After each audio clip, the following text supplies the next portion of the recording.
सर्वांना नमस्कार। आज नवरात्राच्या पवित्र आणि तेजस्वी पर्वावर मी एका अशा स्त्रीबद्दल सांगणार आहे जिने खऱ्या अर्थाने नारी शक्ती काय असते हे दाखवून दिलं आहे। त्या म्हणजे डॉक्टर किरण बेदी।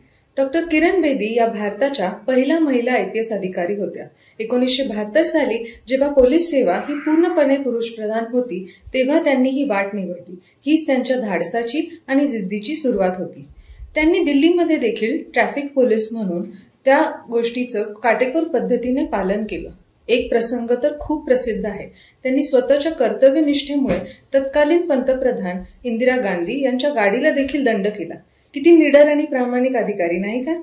पुढे त्यांनी तिहार जेल या देशातील सर्वात मोठ्या तुरुंगाची जबाबदारी घेतली। तुरुंगातील परिस्थिती सुधारण्यासाठी त्यांनी ध्यानधारणा, शिक्षण, कौशल्य विकास अशा अनेक उपक्रमांची सुरुवात केली।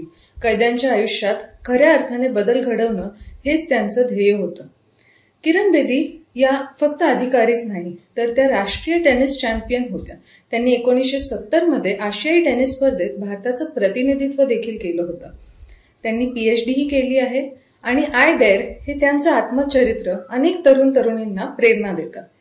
किरण बेदी सारख्या महिलांमुळे आपल्याला हे जाणवतं की देवी ही केवळ मंदिरात नाही, ती आपल्या आजूबाजूला देखील आहे। प्रत्येक धाडसी, कष्टकरी आणि आत्मनिर्भर स्त्रीच्या रूपात। त्यांच्या आयुष्यातून आपण शिकू शकतो की बाधा कितीही मोठी असो, जर आत्मविश्वास आणि नीतिमत्तेची साथ असेल तर यश हे तुमचंच होतं। चला तर मग या नवरात्रीला एक संकल्प करूया। आपल्यातल्या शक्तीला ओळखू, एकमेकींना प्रोत्साहन देऊ आणि समाजात स्त्री शक्तीचा खंबीर आवाज बनू। धन्यवाद।